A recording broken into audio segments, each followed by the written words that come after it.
तो ऐसे में राजीव जेटली, शुरुआत में आपसे कर रही हूँ। हालांकि सबसे पहले टिकटें आपने, सबसे पहले जो लिस्ट उम्मीदवारों की थी वो आपने ही जारी की, और कहीं ना कहीं आप पर तंज तो कसा ही जा रहा था बगावती सुर को लेकर। हालांकि अब कांग्रेस को खुद फेस कर रही है, लेकिन अभी इस वक्त सबसे बड़ी चुनौती इन बागियों को मनाना ही बीजेपी के पास रह गई है। तमाम बातों की तो हम बाद में बात करें, चाहे एंटी इनकम्बेंसी हो, मुद्दों की तमाम बातें हो, लेकिन इस वक्त सबसे बड़ी चुनौती यही दिख रही है। सबसे comfortable party Bharatiya Janata party रहती है इन मामलों में, क्योंकि मुझे लगता है कि जो जिसे आप बागी कह रहे हैं, एक नाराजगी होती है, थोड़े कम वक्त के लिए होती है, और कई बार अगर हम अपने ही नेताओं को बनाने नहीं जाते तो भी वो मान जाते हैं, क्योंकि उन्हें मालूम है कि भारतीय जनता पार्टी से अलग हट करके हमारा कुछ नहीं है। और आपने देखा कि बहुत वरिष्ठ नेता हमारे जिन्होंने नामांकन भरने की बात करी थी, उन्होंने अंत में भारतीय जनता पार्टी जिंदाबाद कहते हुए नारा लगा करके सबको बोला कि सब भाजपा के साथ रहेंगे। विभिन्न जगहों पे जहाँ पर भी हमारे यहाँ दायित्व परिवर्तन, हम कहते हैं दायित्व परिवर्तन, टिकट कटना नहीं कहते हम उसे, क्योंकि यहाँ तो आपको पता है कि मुख्यमंत्री लेवल पर भी कभी भी परिवर्तन हो जाते हैं, और हम कहते हैं कि जो आपको प्रोफाइल दिया गया है ये सेवा करने के लिए दिया है, और जब ये सेवा पूरी हो जाएगी तो आप किसी और को भी दिया जा सकता है मौका।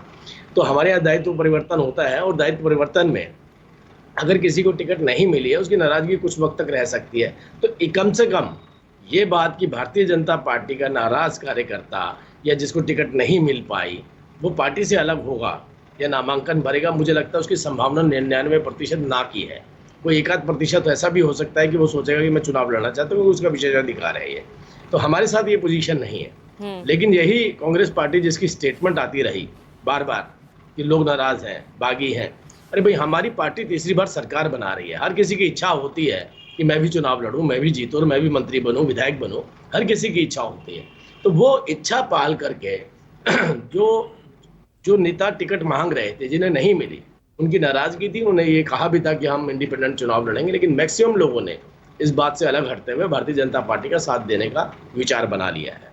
अब रही बात कांग्रेस की, तो अब देखिए लगभग 30 से 40 विधानसभाएं ऐसी हैं जहाँ पे इंडिपेंडेंट खड़े हुए हैं, और कहीं ना कहीं अगर वो खड़े हुए हैं तो उनको मनाने की कोशिश कांग्रेस करती भी है। तो नहीं मानेंगे, क्योंकि उनका अपना अपना आधार होता है।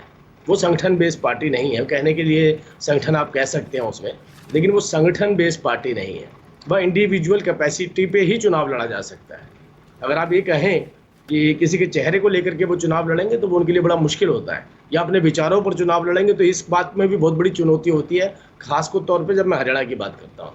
तो ये कांग्रेस पार्टी के साथ चुनौती है। Bharatiya Janata party comfortable majority के साथ तीसरी बार अपनी सरकार बनाने वाली। अगर संगठन इतना मजबूत होता तो इतने बागी नहीं होते। अगर संगठन इतना मजबूत होता तो 9.5 साल के मुख्यमंत्री को आपको बदलना नहीं पड़ता। मैंने इसीलिए पूछा अभी थोड़ी देर पहले, और यहाँ पर और फैक्टर्स भी है ना। आप कह रहे हैं कि दायित्व परिवर्तन और मना लिया जाएगा, या मान रहे हैं, मैक्सिमम वापस आ रहे हैं, तो क्या रणजीत सिंह चौटाला, जिन्होंने हाल ही में ओपी चौटाला से मुलाकात की, क्या वो बैकआउट कर रहे हैं? क्या सावित्री जिंदल, जो किसी भी तरीके से चुनावी मैदान में उतरना चाह रही हैं, क्या वो बैकआउट कर रही हैं? बहुत सारे ऐसे नाम। हमने तो कभी नहीं कहा सावित्री जिंदल हमारी टिकट पर चुनाव लड़ेंगी, ना उन्होंने कभी कहा, ना हमने कभी कहा। वो तो आपने देखा कि कांग्रेस की टिकट की दावेदारी कर रही थी, इंडिपेंडेंट चुनाव लड़ रही है। नवीन जिंदल जी भारतीय जनता पार्टी में है, लेकिन नवीन जिंदल जी के होने का मतलब ही नहीं है कि पूरा परिवार भारतीय जनता पार्टी में।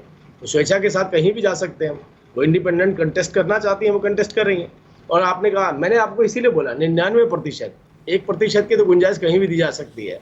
रणजीत चौटाला भी लड़ना चाहते हैं, इंडिपेंडेंट लड़ना चाहते हैं, एनएलओ के, मतलब वो उनके अपने विशेषाधिकार है, वो कैसे लड़ना चाहते हैं। लेकिन मैक्सिमम जो कार्यकर्ता भारतीय जनता पार्टी का टिकट की इच्छा रख रहा था, वो भारतीय जनता पार्टी के साथ ही खड़ा है। लेकिन आपकी जो नाराजगी, जो बगावत जो उठी है, इसका सीधा फायदा तो बाकी दल उठा रहे हैं ना, आम आदमी पार्टी, INLD, और कहीं ना कहीं इसका नुकसान क्या आप दोनों ही प्रमुख पार्टियों को नहीं होगा? मैं पूजा इतना बताता हूँ, मैं खुद चुनाव लड़ना चाहता था, नहीं मिल पाई मुझे। मैं टीवी पे बैठा हूँ, मैं देखिए अपनी पार्टी का पक्ष रख रहा हूँ। ऐसे ही हर व्यक्ति अपने अपने क्षेत्र के अंदर अपनी पार्टी की जंग लड़ रहा है, पार्टी को जिताने की कोशिश कर रहा है।